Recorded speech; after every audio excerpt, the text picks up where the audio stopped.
नमस्कार दोस्तों, day inspired YouTube channel में आपका दिल से स्वागत है। बहुत समय पहले की बात है। किसी नगरी में एक युवक रहा करता था। वह युवक बहुत ही शर्मीला था। वह इतना शर्मीला था कि जब भी उसके सामने कोई नया व्यक्ति आ खड़ा होता तो वह उससे बात तक नहीं कर पाता था। यहाँ तक कि जिन्हें वह जानता पहचान था उनसे भी बात करने में उसे बहुत शर्म आया करती थी। वो उनसे भी ठीक से बात नहीं कर पाता था और अपनी इस समस्या के कारण वह खुद ही बहुत परेशान रहता था, क्योंकि वह अपने जीवन में कुछ कर ही नहीं पा रहा था। धीरे धीरे समय बीतता गया और समय बीतने के साथ साथ उस युवक की शर्माने की आदत भी बढ़ती चली गई, जिसके कारण वह अत्यधिक निराश, परेशान और चिंतित रहने लगा। उसे यह समझ नहीं आ रहा था कि वह अपनी इस समस्या से किस तरह से छुटकारा पाए। उसके घर वाले भी अब उसकी इस समस्या को लेकर बहुत चिंतित रहने लगे थे। वे सोचते थे इसका क्या होगा, ये अपने जीवन में कुछ कर पाएगा भी या नहीं। जब भी वह कहीं पर काम के लिए जाता तो लोग उसके इस सीधेपन का फायदा उठाते उसे परेशान करते, और वह इतना भोला था कि वो कुछ ज्यादा कह नहीं पाता था, जिसके कारण उसे कोई कुछ भी कह देता और वो वहां से चला जाता। इन्हीं सब कारणों की वजह से उसका मन कहीं भी किसी भी काम में नहीं लगता था। वह हर काम को कुछ ही दिनों में छोड़ दिया करता था। उसके मन में बहुत कुछ चल रहा था। उसके मन में विचारों के तूफान उठ रहे थे। वह सबसे बहुत कुछ कहना चाहता था, लेकिन अपनी इस आदत के कारण वह किसी से कुछ नहीं कह पा रहा था। वह अंदर ही अंदर घटता जा रहा था। उसके सारे विचार, सारी बातें उसके मन में ही दबी पड़ी थी, लेकिन कभी भी वह किसी से भी अपने मन की बात नहीं बताता था। जब छोटा सा बच्चा था तब उसे लोग बहुत पसंद करते थे।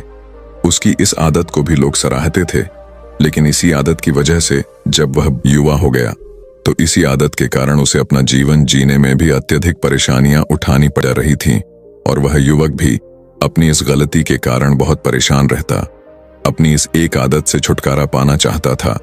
वह चाहता था कि वह लोगों से अपने मन की बात खुलकर कह पाए। वह जो कुछ करना चाहता है, जो कुछ कहना चाहता है, वह सबसे वह खुलकर कह सके, कर सके। लेकिन जब भी कोई दूसरा उसके सामने आता तो उसकी जुबान मानो खुलते ही नहीं। यहां तक कि वह अपने माता पिता के सामने भी ठीक से बात नहीं कर पाता था। केवल उसके कुछ मित्र थे जिनसे वह अपने मन की बात कर पाता था।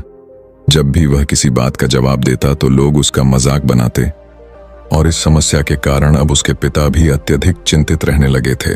वह चाहते थे कि उनका बेटा भी दूसरों के सामने अपने मन की बात रख सके, लेकिन एक दिन जब अपने उस बेटे को दूसरों के सामने शर्मिंदा होता हुआ देख रहे थे तभी उन्हें बहुत क्रोध आया और वह अपने बेटे को खरी खोटी सुनाने लगे। उन्होंने उसे इतना डांट दिया कि वह एक युवा अत्यधिक क्रोधित हो गया और वहां से बिना कुछ कहे वहां से चला गया। शाम हो चुकी थी और अब तक उनका बेटा घर नहीं लौटा था। माता और पिता दोनों भी चिंतित थे। वे अपने बेटे को वापस घर पर देखना चाहते थे, लेकिन युवा तो भागते भागते पहाड़ की चोटी पर जा पहुंचा। वह वहां से नीचे की ओर झांक रहा था और ईश्वर से कह रहा था, हे भगवान, आपने मुझे ऐसा क्यों बनाया? लोग मेरा मजाक उड़ाते हैं, लोग मेरी हंसी उड़ाते हैं। जब मैं इस दुनिया में अपने मन की बात रख नहीं सकता, मैं किसी से कुछ कह ही नहीं सकता, तो फिर मैं इस जीवन को जी कर क्या करूंगा? जब भी मैं किसी से कुछ कहने की कोशिश करता हूं तो लोग मेरा मजाक बनाते हैं, मेरी हंसी उड़ाते हैं, यहां तक कि वह मुझसे कुछ भी कहकर चले जाते हैं और मैं उनका जवाब नहीं दे पाता। ऐसा जीवन जीकर मुझे क्या मिलेगा? इसलिए मैं तेरे पास आ रहा हूं। इतना कहकर जैसे ही हुआ युवक कूदने की तैयारी कर रहा था कि तभी पीछे से आवाज सुनाई पड़ी, बेटा, जान देना तो बहुत आसान है, लेकिन इस जान को तुम वापस नहीं पा सकते। जैसे ही ये आवाज उसके कानों में पड़ी वह पीछे मुड़ कर देखने लगा। उसने जैसे ही पीछे मुड़कर देखा, उसने पाया कि एक बौद्ध भिक्षु उसके पीछे खड़े हैं। उन्हें देखकर उसने अपने कदम पीछे खींच लिए और चुपचाप वहां पर खड़ा हो गया। अपनी आदत के कारण वह उनसे कुछ कह नहीं पाया। तभी बौद्ध भिक्षु उसी वक्त से कहते हैं, बेटा, क्या बात है? आखिर तुम यहाँ पर क्या कर रहे हो और तुम अपने इस जीवन को क्यों समाप्त करना चाहते हो? ये अनमोल जीवन बहुत कम लोगों को नसीब होता है और तुम्हें यह जीवन व्यर्थ लगता है। इस पर वह युवक कहता है, नहीं नहीं, कुछ नहीं, मैं तो बस यहाँ पर खड़ा होकर देख रहा था। तभी बौद्ध भिक्षु उस युवक से कहते हैं, बेटा, मैं जानता हूं कि तुम यहाँ पर क्या करने आए थे। तुम मुझसे कुछ नहीं छुपा सकते, लेकिन मैं चाहता हूं कि तुम अपनी समस्या मुझसे खुद बताओ, तभी मैं उसका समाधान तुम्हें बता पाऊंगा। यदि तुम चाहते हो कि कोई तुम्हारी मदद करे तो उसके लिए पहले तुम्हें ही आगे बढ़ना होगा। यदि तुम चाहते हो कि मैं तुम्हारी समस्या का समाधान करूं, तो तुम्हें मुझे अपनी समस्या बतानी होगी, वरना मैं कुछ नहीं कर सकूंगा। उन बौद्ध भिक्षुओं की यह बात सुनकर वह युवक कहता है, नहीं नहीं, मैं ठीक हूं, मैं सच कह रहा हूं। उस युवक की यह बात सुनकर बौद्ध भिक्षु उस युवक से कहते हैं, ठीक है बेटा, यदि तुम नहीं चाहते कि मैं तुम्हारी मदद करूं तो कोई बात नहीं, मैं तुम्हारी बात पर विश्वास कर लेता, लेकिन तुम्हें भी मेरी एक बात पर विश्वास करना चाहिए कि मैं तुम्हारी मदद के लिए ही यहां पर आया हूं। तुम चाहो तो तुम अपनी समस्या मुझे बता सकते हो और मैं तुम्हारी इस समस्या का समाधान भी अवश्य करूंगा। इसका जवाब देते हुए युवक उन बौद्ध भिक्षु से कहता है, नहीं नहीं, मैं ठीक हूं, आप जाइए। इस पर वह बौद्ध भिक्षु उस युवक से कहते हैं, ठीक है बेटा, यदि तुम चाहते हो कि मैं यहां से चला जाऊं तो मैं यहां से चला जाता हूं, लेकिन मेरी एक बात याद रखना, मेरे जाने के बाद मैं तुम्हारी कोई मदद नहीं कर सकता और हो सकता है कि तुम्हारी मदद के लिए कोई और आगे भी ना आए। इतना कहकर बौद्ध भिक्षु पीछे की ओर मुड़े और अपने मार्ग में आगे बढ़ने लगे। वो युवक वहीं पर खड़ा ये सब देख रहा था। जैसे ही वह कुछ दूर पहुंचे, तभी उस युवक ने जोर से आवाज लगाई, हे गुरुदेव, मेरी समस्या बहुत बड़ी है, क्या आप उसका समाधान कर सकते हैं? क्या आप मुझे उसका समाधान दे सकेंगे? यह सुनकर बौद्ध भिक्षु वहीं पर खड़े हो गए। पीछे मुड़कर उन्होंने उस युवक की बात का जवाब देते हुए कहा, बेटा, इस दुनिया में कोई भी ऐसी समस्या नहीं है जिसका कोई समाधान ना हो। यदि तुम मुझे अपनी समस्या बताओगे तो मैं उसका समाधान अवश्य करूंगा। तभी वह युवक उन बौद्ध भिक्षु से अपनी समस्या बताते हुए कहता है, गुरुवर, मेरे लिए एक ही बहुत बड़ी समस्या है, शर्म, जिस कारण मैं किसी से कोई बात नहीं कर पाता। यहां तक कि मैं अपने मन की बात भी किसी को नहीं बता पाता।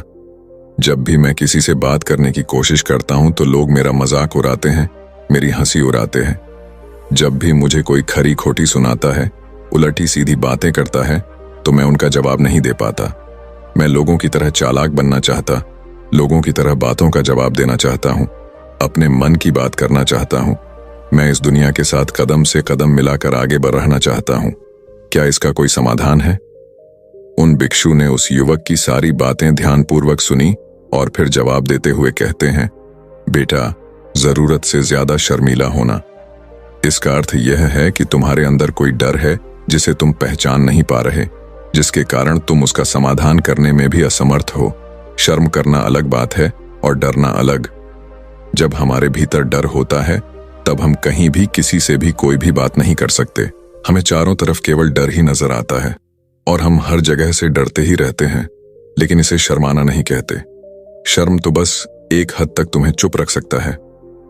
फिर वह बौद्ध भिक्षु उस युवक से कहते हैं, बेटा, तुम सबसे अधिक किससे शर्माते हो? युवक इसका जवाब देते हुए कहता है, गुरुवार, मुझे अपने पिता से बात करने में बहुत शर्म आती है, मैं उनके सामने कुछ बोल ही नहीं पाता।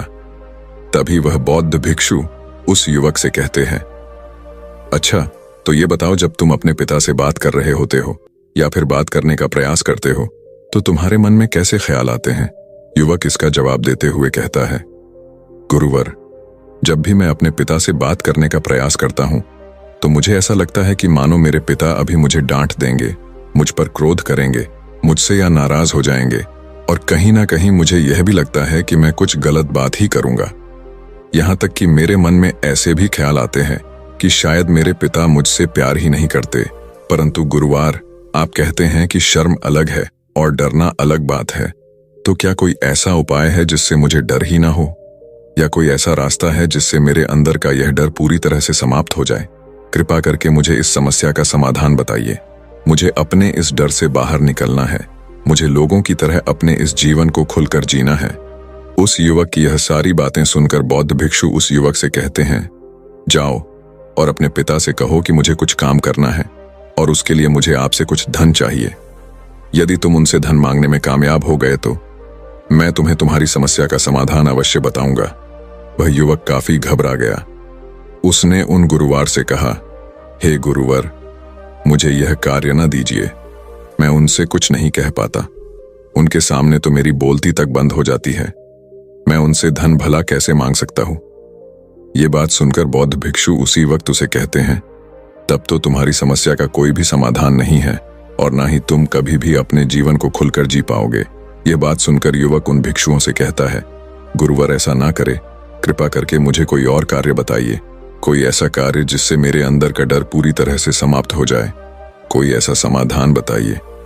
इसका जवाब देते हुए वह बौद्ध भिक्षु उस युवक से कहते हैं, बेटा, यदि तुम्हें अपने अंदर के डर को समाप्त करना है तो पहले तुम्हें मेरा यह कार्य करना होगा जो मैंने तुम्हें कहा है।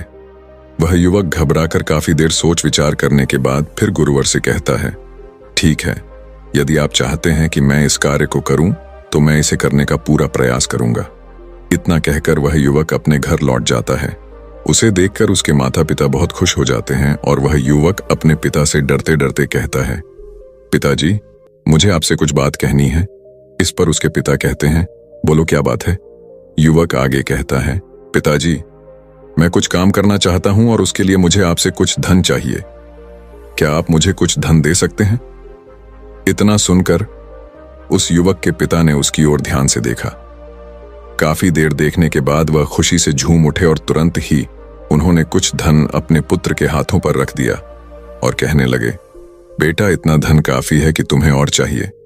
इसके जवाब में वह युवक अपने पिता से कहता है, नहीं नहीं पिताजी, इतना काफी है, मैं इतने से काम चला लूंगा। वह युवक को उस धन को लेकर तुरंत दौड़ा उन बौद्ध भिक्षु के पास लौटा और जो धन उसने अपने हाथों में ले रखा था उसे दिखाते हुए वह कहता है, गुरुवर, जैसा आपने कहा था, मैं धन लेकर आपके पास आ चुका हूं। मैंने अपने पिता से धन मांग लिया है। अब मुझे आप मेरी समस्या का समाधान बताओ। बौद्ध भिक्षु उस युवक से कहते हैं, अरे इतनी जल्दी क्या है, अभी तो तुम्हें मेरे लिए एक और काम करना होगा, तभी मैं तुम्हें तुम्हारी समस्या का समाधान बता पाऊंगा, और यदि तुम मेरे लिए इस कार्य को नहीं पूरा कर सके तो मैं तुम्हें कभी भी तुम्हारी समस्या का समाधान नहीं बताने वाला। तभी वह युवक उन बौद्ध भिक्षुओं से कहता है, हे गुरुवर, अभी तो मैंने आपके लिए काम किया है, अभी आप मुझे एक और काम करने के लिए कहा।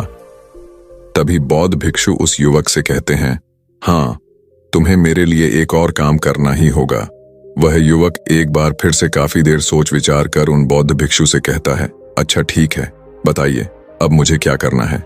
इसके जवाब में बौद्ध भिक्षु उस युवक से कहते हैं, जाओ और यह धन जो तुमने अपने पिता से मांग कर लाया है, इस धन को वापस अपने पिता को लौटा दो और साथ साथ ये भी कहना कि पिताजी, मैं अभी काम नहीं करना चाहता हूं, लेकिन जब समय आएगा तो मैं आपसे ये धन वापस ले लूंगा।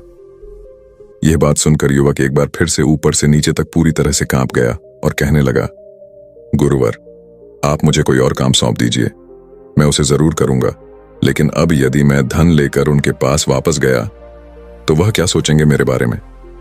मैं तो शर्मिंदा हो जाऊंगा उनके सामने। इसलिए गुरुवर, कृपया करके मुझे कोई और काम बताइए। तभी बौद्ध भिक्षु उस युवक से कहते हैं, बेटा, जो काम मैंने तुम्हें सौंपा है तुम्हें उसी कार्य को पूरा करो, अन्यथा तुम्हारी समस्या का समाधान मैं तुम्हें नहीं बनाने वाला। काफी देर सोच विचार करने के बाद वह उन बौद्ध भिक्षु से कहता है, ठीक है गुरुवर, मैं वापस जाता हूं और ये धन लौटाकर मैं अभी आता हूं। वह तुरंत अपने पिता के पास वापस लौटा। उसने अपने पिता से कहा, पिताजी, मैं यह धन अभी नहीं लेना चाहता, अभी यह धन आप मुझसे वापस ले लीजिए। जब मुझे कोई काम पड़ेगा तो मैं आपसे ये धन वापस ले लूंगा। उसके पिता ने उस युवक की तरफ घूर घूर कर काफी देर तक देखा और फिर मुस्कुराते हुए कहने लगे, बेटा, मैं समझता हूं कि किसी भी काम को शुरू करने से पहले हमें उसके बारे में जानकारी इकट्ठा करनी और उसके बारे में समझना जरूरी है। क्या, कैसे और कब तक करना है, इसके बारे में भी हमें जानकारी लेनी जरूरी है। कोई भी काम ऐसे ही नहीं शुरू किया जा सकता, उसमें हम सफल होंगे या फिर नहीं, इसका भी अनुमान हमें लगाना पड़ जाता है, और जब हम इन सभी के बारे में सही जानकारी प्राप्त कर लेते हैं तभी हमें धन लगाना चाहिए। मुझे बहुत खुशी है कि तुमने ये सही निर्णय लिया है। जब तुम्हें यह समझ में आ जाए कि जो कार्य तुम करने जा रहे हो वह तुम्हारे लिए उचित है, तब तुम चाहो तो मैं तुम्हें यह धन वापस लौटा दूंगा। युवक अपने पिता से यह सारी बातें सुनकर मन ही मन बहुत प्रसन्न था। उसने यह तो उम्मीद तक नहीं की थी कि उसके पिता हंसकर उसे इस तरह से सारी बातें समझाएंगे। वह मन ही मन ये सोच ही रहा था कि तभी उसके पिताजी उसके और करीब आए और अपनी उस युवा बेटे को गले से लगा दिया। उसको बहुत अच्छा महसूस हुआ। उसका आत्मविश्वास, उसका हौसला और बढ़ता गया। उसके बाद युवक वापस गुरुवार के पास लौट आया और कहने लगा, गुरुवार, जैसा आपने कहा था मैंने बिल्कुल वैसा ही किया। मैंने धन अपने पिता को वापस कर दिया है। अब तो कृपया करके मुझे मेरी समस्या का समाधान बता दीजिए। तभी बौद्ध भिक्षु उस युवक की तरफ देखकर मुस्कुराते हैं और इस युवक से कहते हैं, बेटा इतनी जल्दी क्या है? अभी तो तुम्हें मेरे लिए एक और काम करना ही पड़ेगा। वह युवक कहता है, महाराज, आप आखिर मुझसे बार बार इस तरह से काम क्यों करवा रहे हैं? क्या आपके पास मेरी समस्या का कोई समाधान नहीं है? कहीं आप मुझे बेवकूफ तो नहीं बना रहे? जिस तरह से लोग मुझे बेवकूफ बनाते हैं, क्या आप भी मेरे साथ वही तो नहीं कर रहे हैं? आपने कहा, जाओ अपने पिता से पैसे मांगकर लाओ। मैंने पैसे मांगकर लाए। आपने फिर कहा, जाओ ये पैसे अपने पिता को लौटा कर आओ।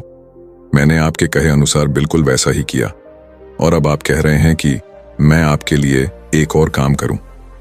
नहीं, ये मुझसे नहीं होगा। तभी बौद्ध भिक्षु उस युवक की तरफ देखकर मुस्कुराते हैं और कहते हैं, बेटा बस ये आखिरी काम है और यह बहुत सरल भी है। तुम जैसे ही इस कार्य को पूरा करोगे, मैं तुम्हें वचन देता हूं कि मैं तुम्हारी समस्या का समाधान तुम्हें अवश्य बताऊंगा। इस पर वह युवक फिर से एक बार सोच विचार करता है और उन बौद्ध भिक्षु से कहता है, ठीक है, लेकिन यह आखिरी काम जो मैं आपके लिए करूंगा, बताइए मुझे क्या करना है? तभी बौद्ध भिक्षु एक मूर्ति निकालकर उस युवक के हाथ में थमा देते हैं। वह मूर्ति देखने में बहुत ही साधारण सी थी, लेकिन वह बौद्ध भिक्षु उस युवक से कहते हैं, बेटा तुम्हें इसे बाजार में ले जाना है, इसे बेचना है और इसके बदले में तुम्हें 100 सोने के सिक्के लेकर आने हैं। जब तुम यह करने में सफल हो जाओगे, तभी मैं तुम्हें तुम्हारी समस्या का समाधान तुम्हें बताऊंगा। वह युवक उस मूर्ति को अपने हाथ में लेकर बड्ढे ही और से देखता है और उन बौद्ध भिक्षुओं से कहता है कि गुरुवत, ये तो बड्ढी ही साधारण से मूर्ति लग रही है, मानो मिट्टी की बनाई गई हो। इसके लिए भला 100 सोने के सिक्के मुझे कौन देगा? कहीं आपका माथा फिर तो नहीं गया है? इसके 1 या 2 सोने के सिक्के मिल जाए वही बहुत है, लेकिन इसके लिए 100 सोने के सिक्के कोई नहीं देगा। तभी बौद्ध भिक्षु उस युवक से कहते हैं, बेटा मैंने जो तुम्हें काम सौंपा है, यदि तुम उसे पूरा करोगे तभी तुम्हें तुम्हारी समस्या का समाधान मिल पाएगा, अन्यथा तुम चाहो तो अपने घर लौट सकते हो।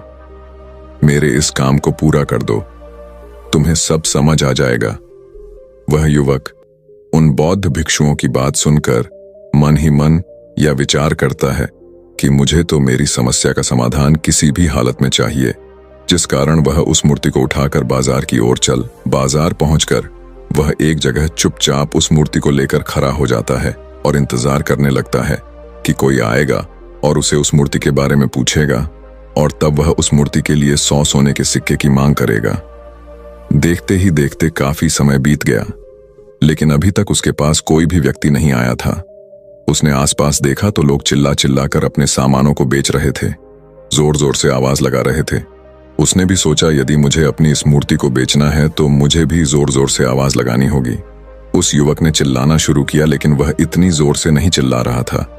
उसकी आवाज उसे खुद तक सुनाई नहीं पड़ रही थी, तो भला उसकी आवाज को दूसरे कैसे सुनते, जिसके कारण उसे कोई भी व्यक्ति खरीदने के लिए तैयार नहीं थे। धीरे धीरे शाम का समय हो चुका था और उस व्यक्ति को यह डर था कि कहीं वह बौद्ध भिक्षु वहां से कहीं चला ना जाए, अन्यथा उसे उसकी समस्या का समाधान कौन देगा। ये सोचकर उसने जोर जोर से आवाज लगानी शुरू की कि 100 सोने के सिक्के में यह मूर्ति ले लो। उसकी आवाज सुनकर लोग उसके पास आने लगे और उसे यह सवाल करने लगे, इस मूर्ति में ऐसा क्या है जो तुम इसके लिए 100 सोने के सिक्कों मांग रहे हो? इसके अंदर ऐसा कुछ तो खास होगा ही। युवक काफी देर सोच विचार कर उस युवक से कहता है, नहीं नहीं, मुझे कुछ नहीं पता, मैं तो बस ये मूर्ति यहां पर बेचने आया हूं। तभी उसमें से एक युवक उस युवक से कहता है, अगर ऐसी बात है तो इस मूर्ति को कोई नहीं खरीदने वाला। आखिर इस मूर्ति में ऐसा क्या खास है जिसके लिए तुम सोने के सिक्के की मांग कर रहे हो? ये तो तुम्हें बताना ही पड़ेगा। धीरे धीरे कई लोग उसके पास आए और सभी ने बस एक ही सवाल किया, आखिर इस मूर्ति में ऐसा क्या खास है? ऐसी क्या बात है जिसके लिए तुम सोने के सिक्के की मांग कर रहे? उस युवक ने उससे बातचीत की, उन्हें समझाने की कोशिश की, कई प्रयत्न किए, लेकिन कोई भी उस मूर्ति को सोने के सिक्के देकर खरीदने के लिए तैयार नहीं था। वह निराश हो गया। उसे कुछ समझ नहीं आ रहा था कि वह क्या करे। तभी बाजार में उसने देखा कि कुछ लोग अपने सामानों की खासियत बता रहे हैं। उसे बेचने के लिए उसकी खास खास बातों के बारे में लोगों को समझा रहे थे। यह देखकर उसने भी सोचा कि मुझे भी इस मूर्ति की कुछ खासियत लोगों को बतानी होगी। उसने फिर एक बार जोर जोर से आवाज लगानी शुरू की, यह हर समस्या का समाधान निकालने वाली मेरी गुरु की इकलौती मूर्ति, जो इस दुनिया में केवल एक ही है, जिसके पास भी यह मूर्ति होगी उसके घर में कोई समस्या नहीं होगी। यह मूर्ति उस समस्या का समाधान तुम्हें अवश्य बताएगी। यह सुनकर लोग उसके पास पहुंचने लगे और उसे ये सवाल करने लगे, क्या सच में यह मूर्ति जिसके पास होगी उसके पास कोई समस्या नहीं होगी? क्या सच में ये सभी समस्याओं का समाधान करती है? इसका जवाब देते हुए युवक कहता है, हाँ, सभी समस्याओं का समाधान कर देती है। यदि आप इस मूर्ति को ले जाते हैं, आपके घर में कोई भी समस्या होगी तो उसका समाधान ये आपको अवश्य बताएगी।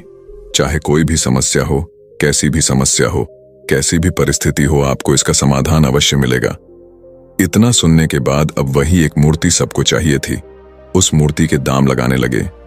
कोई उसे 200 सोने के सिक्के, तो कोई 400, कोई 6-7, तो कोई 1000 सोने के सिक्के देने के लिए तैयार था। उस मूर्ति की कीमत लगातार बढ़ती जा रही थी। जैसे जैसे लोगों को पता चलता जा रहा था कि यह मूर्ति लोगों की समस्या का समाधान करती है, लोग उसे किसी भी कीमत पर खरीदने के लिए तैयार हो गए थे। अब वह युवक भी आत्मविश्वास के साथ और जोर से चिल्ला रहा था, लोगों को उस मूर्ति के बारे में समझा रहा था, बता रहा था। अब उसके मन में कोई डर नहीं था। वह लोगों को उस मूर्ति के बारे में पूरे आत्मविश्वास के साथ बिना घबराए उस मूर्ति की खासियत बताने में लगा हुआ था, जिसके कारण लोग उस पर भरोसा कर रहे थे और वह भरोसा लोगों की नजरों में नजर भी आ रहा था। जैसे जैसे अंधेरा होता गया, लेकिन लोगों की भीड़ मानो कम होने का नाम ही नहीं ले रही थी।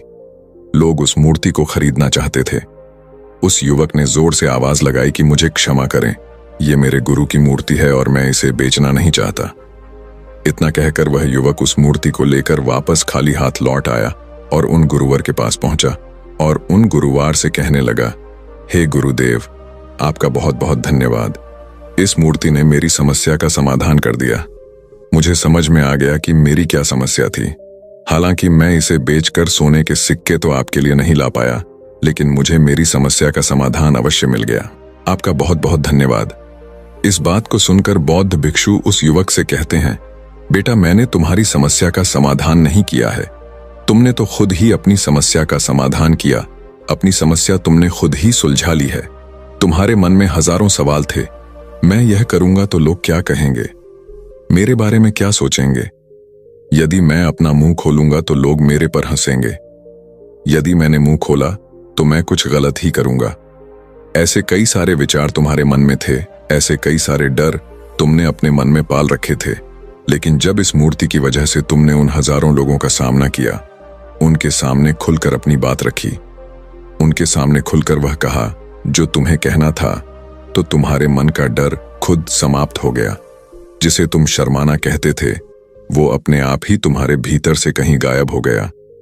युवक अपने गुरु की यह बात सुनकर अपने गुरुवार से कहता है, आप सही कहते हैं, आपने आज मेरे मन में विश्वास जगा दिया है, जिसे मैं अब अपने जीवन में कुछ भी हासिल कर सकता हूं। आपका बहुत बहुत धन्यवाद। डर को धीरे धीरे खत्म करने से ना ही आपको शर्म आएगी और ना ही डर लगेगा। और जब आपके भीतर का डर हमेशा के लिए समाप्त हो जाएगा, तो आप अपने जीवन में जो भी कुछ करना चाहते हैं, जो भी कुछ पाना चाहते हैं, उसका रास्ता आपके लिए पूरी तरह से साफ हो जाएगा और आप अपने मार्ग पर तेजी से आगे की ओर बढ़ने में सक्षम नहीं हो जाएंगे। इसलिए लोग क्या कहते हैं, क्या कहेंगे, ये सब छोड़ दीजिए और खुद पर विश्वास कीजिए, क्योंकि आप ही हैं जो अपने इस डर का सामना कर सकते हैं। अगर आप किसी ऐसे व्यक्ति को जानते हैं जो हर वक्त शर्म आता है या अपनी बात खुलकर लोगों के सामने नहीं रख पाता, तो ये वीडियो उनके साथ शेयर करना ना भूलें। बाकी अगर ये कहानी आपको अच्छी लगी हो तो इस वीडियो को लाइक करें और ऐसी और कहानी सुनने के लिए डे इंस्पायर्ड यूट्यूब चैनल को सब्सक्राइब करें। तब तक मिलते हैं हम आपसे ऐसी ही एक और प्रेरणादायक कहानी के साथ अगले दिन। धन्यवाद।